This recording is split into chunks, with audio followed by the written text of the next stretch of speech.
কলকাতার দুর্গাপুজো পৃথিবীর সর্বশ্রেষ্ঠ অনুষ্ঠান হিসেবে বিবেচিত হতে পারে। এটি বিশ্বের সবচেয়ে দর্শনীয় একটি উৎসব। পৃথিবীর আর কোথাও দেখা যায় না এ ধরনের উৎসব। এত মানুষ রাস্তায় বের হয় প্যান্ডেলের সাজসজ্জা এবং প্রতিমা দর্শন করতে।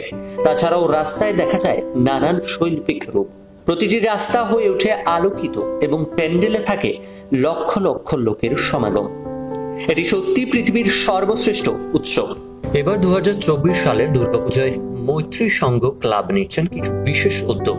মতিলাল নেহেরু রোডের এই দুর্গাপুজো 80 বছর পুরনো একটা দুর্গাপুজো, যা খুবই বেশি ট্রাফিক জোন এলাকা হয়ে ওঠে পুজোর দিনগুলোতে। কারণ ওই একই এলাকায় হয়ে থাকে দুটি বড় পুজো, একটি পুজো মেরুক স্কোয়ারের এবং অন্যটি ত্রিধারাতে। এছাড়াও হয়ে থাকে আরো এক বড় পুজো দেশপ্রিয় পার্ক। পুজোর সময় লাখেরও বেশি লোক যাতায়াত করে এই রাস্তা দিয়ে। এবার 2024 সালের দুর্গাপূজায় মৈত্রী সংঘ ক্লাব নিচ্ছেন কিছু বিশেষ উদ্যোগ, যার মাধ্যমে তারা কিছু বিষয় ও কিছু স্থান এর প্রচার করবে।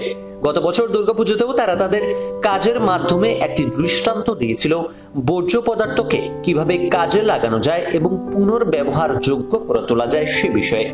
কিন্তু এবছর মুর্শিদাবাদ হেরিটেজ ডেভেলপমেন্ট অথরিটির বর্তমান সভাপতি প্রদীপ কুমার চোপড়া জানিয়েছেন, মুর্শিদাবাদকে একটি পর্যটন হিসেবে এবং শিক্ষার্থীদের জন্য একটি শিক্ষার গন্তব্য হিসেবে প্রচার করার সিদ্ধান্ত নিয়েছেন তারা।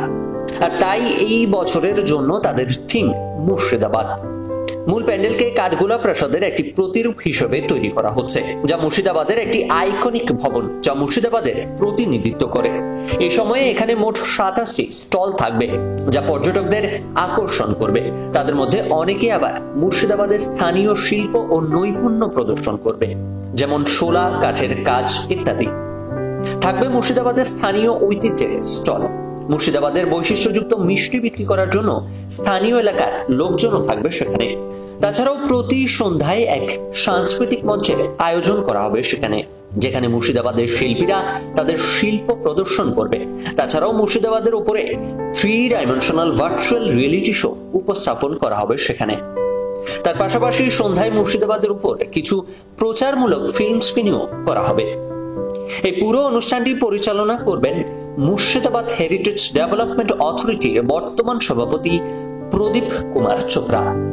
এরকম আরো সুন্দর সুন্দর প্রতিবেদন পেতে এবং আরো নানান বিষয় নিয়ে আপনার অভিজ্ঞতা বাড়াতে এবং নানান বিষয় নিয়ে জানতে আমাদের চ্যানেলটি সাবস্ক্রাইব করুন এবং লাইক, কমেন্ট ও শেয়ার করে প্রতিবেদনটি কেমন লাগলো অবশ্যই জানাবেন আমাদের।